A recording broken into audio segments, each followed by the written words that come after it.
जय माता दी मित्रों, हर हर महादेव। आप सभी लोगों का बहुत बहुत स्वागत है। मित्रों, कल कुल देवी के ऊपर एक विषय था, उसमें हमने आपको कुछ जानकारी दी थी।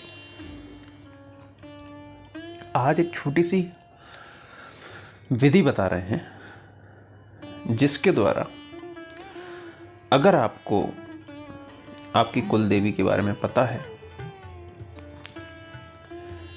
या वो रुष्ट हो गई है या वो नाराज है या अगर नहीं पता है तो आपको सारी जानकारी मिल जाएगी। मित्रों, एक बात बताता हूं मैं आपको। आप जब भी परेशान होते हैं तो आप कहीं ना कहीं किसी न किसी दरबार में जाते हैं, किसी भगत के पास जाते हैं, किसी सोखा के पास जाते हैं, किसी ओझा के पास जाते हैं, किसी पंडित के पास जाते हैं और कहीं किसी चौकी पे जाते हैं। ये होता है क्योंकि जब हमें हमारी परेशानी का हल ना मिल रहा हो तो उस कंडीशन में हमको कोई ना कोई ऐसी राय जरूर देता है कि आप वहाँ जाइए, वहाँ से आपको आपकी परेशानी का हल मिल जाएगा। और मित्रों, आप वहाँ जाते भी हैं। जाने के बाद आपको वहाँ पर जो भी शक्ति सवारी या जो भी भगत आपको जो भी कुछ बताता है वो सुन के आप घर आ जाते हैं, लेकिन आपको फिर भी उसका पूर्ण हल नहीं मिलता। परेशानी का कारण समझ में नहीं आता। ऐसा क्यों होता है? मित्रों, इसका एकमात्र कारण ये है कि जब आपके ऊपर कोई देव दोष लगा हो तब ही आपके साथ ऐसा होता है। उस कंडीशन में कोई भी शक्ति आपको जो भी रास्ता बताती है वो रास्ता कभी भी फलित नहीं होता और आपके दिमाग में एक ही बात आती है, अरे यार ये सब झूठा है, ऐसा कुछ भी नहीं होता है। मैं जगह जगह जा जा के परेशान हो गया हूँ, लेकिन मेरा किसी भी शक्ति ने या किसी भी चौकी ने कोई भी हल नहीं निकला मेरी परेशानी का।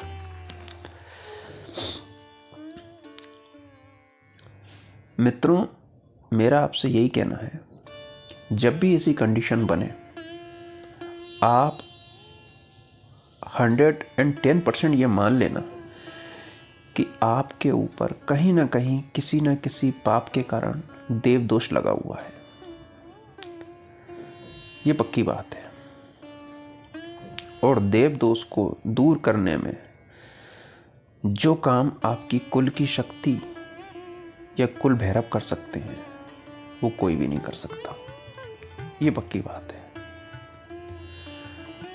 अब आप लोग बोलेंगे कि हमारे यहाँ तो कुल भैरव की पूजा ही नहीं होती, भैरव की पूजा हम लोग करते नहीं हैं। ऐसे बहुत सारे परिवार हैं। देखिए मित्रों, मैंने पहले भी बताया है, भैरव किसी शक्ति का नाम नहीं है। भैरव एक पद का नाम है।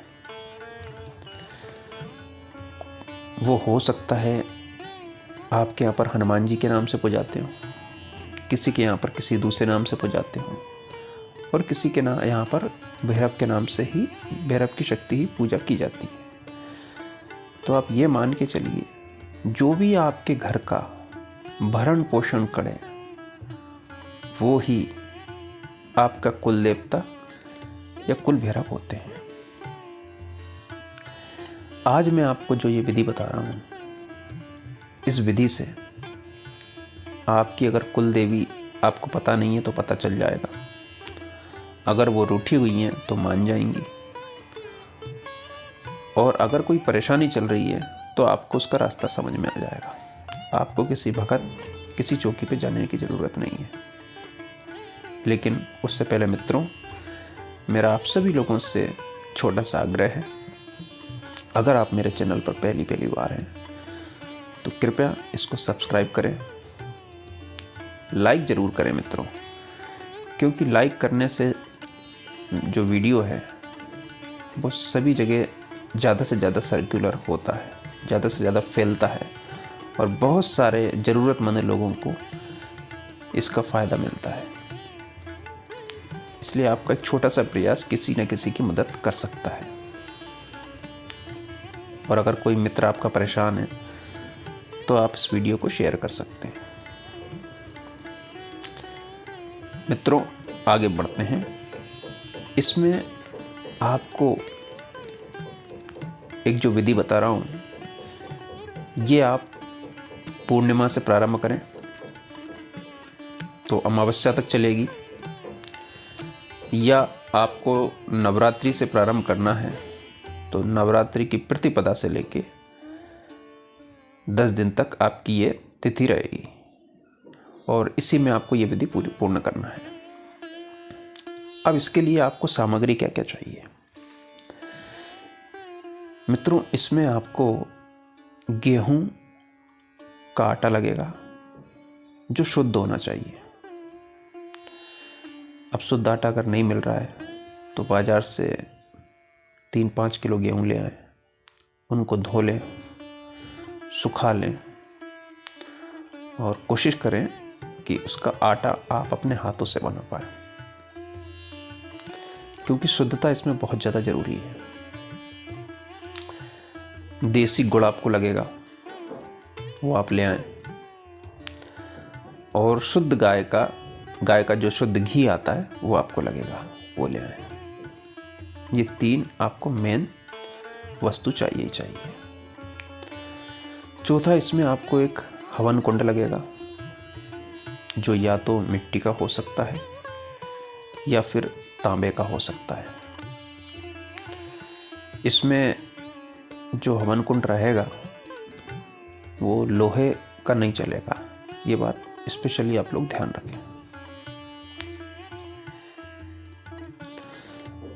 थोड़ा सा सिंदूर, घी, आम का पत्ता और कुशा। अब मैं आपको विधि बताता हूँ, इसमें करना क्या है आपको। देखिए, आपको पूर्णिमा के दिन से जब भी ये विधि प्रारंभ करनी है तो सबसे पहले इस विधि को या तो आप कर सकते हो जब सूर्योदय हो रहा हो उस समय, या सूर्यास्त हो चुका हो उस समय। अब इसमें एक समस्या ये है कि अगर आप इस विधि को सूर्यास्त के बाद करते हो तो उस कंडीशन में आपको सुबह से लेकर शाम तक नमक का सेवन नहीं करना है। तो अगर आप इस तरह का व्रत रख पाते हो तो आप शाम को करें, और अगर आप इस तरह का व्रत नहीं रख पाते तो फिर आप सूर्योदय के टाइम पे इस विधि को करें। करना कैसे ये मैं आपको बताता हूँ। सुबह नहा धो के, ये जब भी आप इस पूजा को करें नहा ले धो लें। इसके बाद सबसे पहले आपके घर की जो मेन चौखट है, मेन दरवाजे की चौखट है, वहाँ पर जाके उसको साफ तरीके से आपको साफ सफाई करनी है। गंगा जल, गौमूत्र का छिड़काव करना है। इसके बाद आपको 2 चौमुखे दीपक लगेंगे। अब मित्रों, इसमें यह है कि अगर आपको चौमुखे दीपक लेके आना है तो जब आप पूर्णिमा से लेकर अमावस्या तक 15 दिन के लिए अगर इस विधि को करते हैं तो आपको हर दिन एक नया दीपक चाहिए रहेगा। इस तरह से अगर आप पूर्णिमा से अमावस्या तक इस व्रत को करते हैं तो आपको 30 दीपक की ज़रूरत लगेगी, और नवरात्रि में करते हैं तो आपको 20 दीपक की ज़रूरत लगेगी।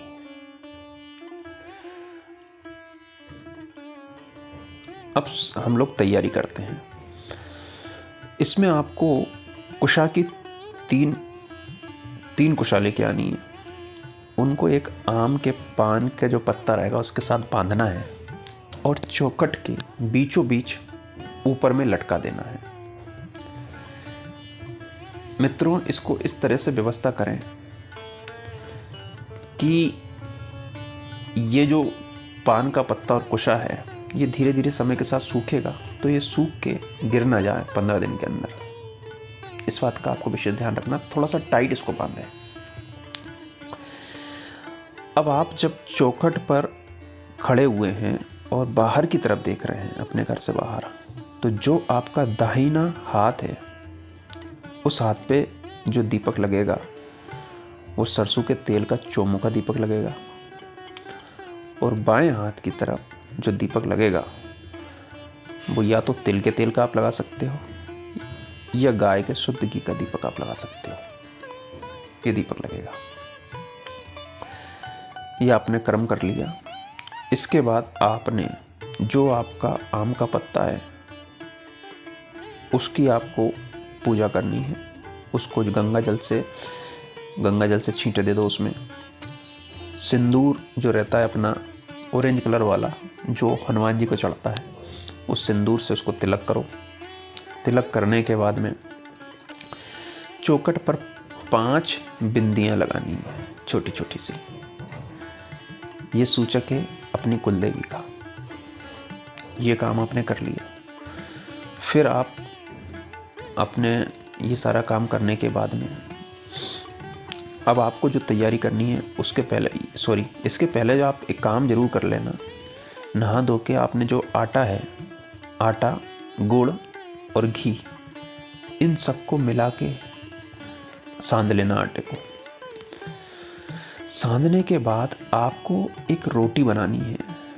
रोटी की साइज इतनी रखना है कि उसकी छोटी छोटी 30 ग्रास बन जाए, छोटे छोटे गोले बन जाए रोटी बनने के बाद में। तो आपने रोटी बना ली। रोटी बनाने के बाद उसको तोड़ लो, और तोड़ने के बाद उसके छोटी छोटी लोइयाँ बना लो या छोटे छोटे टुकड़े बना लो।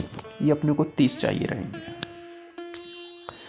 अब आपने हवन कुंड जो है वो आपको चौखट पे ये कर्म करना है सुबह सुबह में।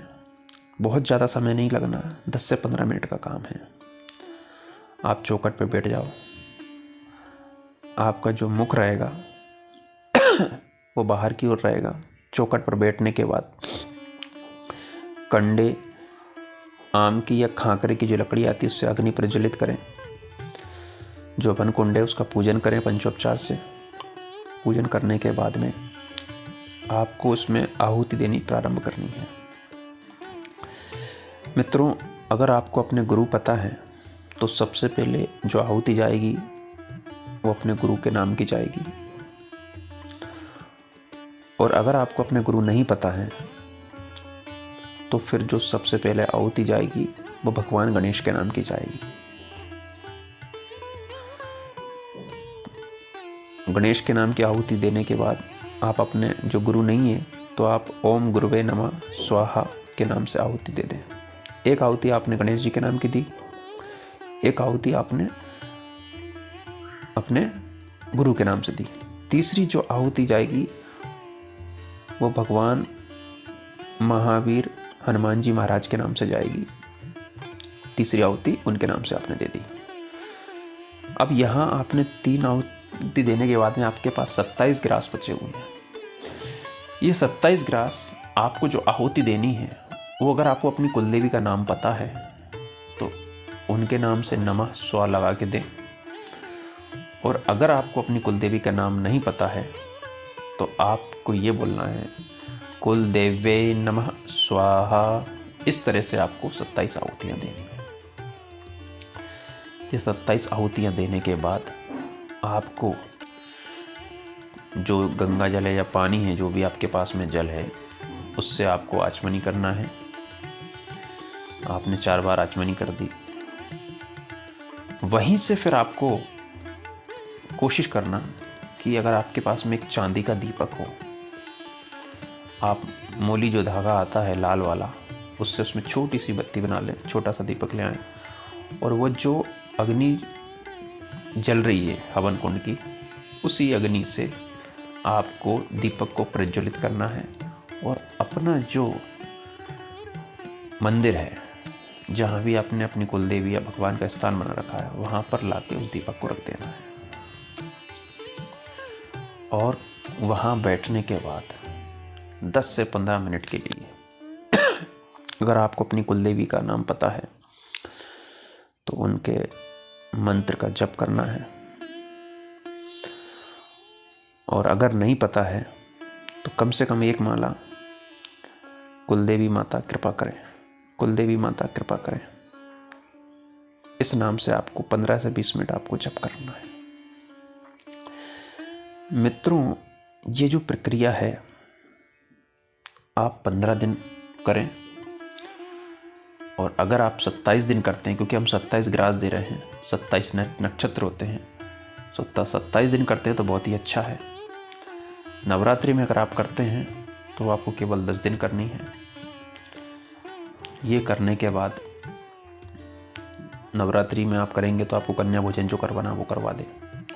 27 दिन करवाना है तो जिस भी दिन आपको कन्या भोजन करवाना है, सब जिस दिन आपके 27 दिन पूरे हो रहे हों उस दिन आप कन्या भोजन जरूर करवाएं। अब ये करवाने के बाद मित्रों क्या होगा कि आपके दिन पूरे नहीं होंगे, उसके पहले ही स्वप्न के माध्यम से या कहीं ना कहीं से आपको आपकी कुलदेवी के बारे में जानकारी लग जाएगी। अगर आपके पाप कर्म बहुत ज़्यादा उदय हैं और आपको कोई चीज़ का पता नहीं लग पा रहा है तो भी आपको घबराने की ज़रूरत नहीं है। कुछ समय का विराम लेके वापस से इस विधि को दोहराएं। मित्रों, मैं बहुत बड़ी बात नहीं बता रहा हूँ, लेकिन जैसे ही आप 2 से 3 बार इस विधि को करेंगे, माँ जगदम्बा भवानी आप पे प्रसन्न होंगी, आपके ऊपर कृपा करेंगी, आपके सारे रास्ते खुल जाएंगे और आपकी जो भी परेशानियां हैं उनका हल मिल जाएगा आपको।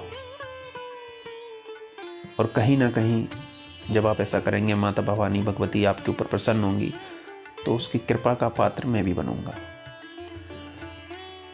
मित्रों, आप सभी लोगों को हो सकता है मेरे द्वारा दी गई जानकारी समझ में आई हुई होगी। एक बार फिर आप लोगों से आग्रह है, कृपया चैनल को लाइक करें, सब्सक्राइब करें और कमेंट करें। आप सभी लोगों का बहुत बहुत धन्यवाद। जय माता दी। हर हर महादेव।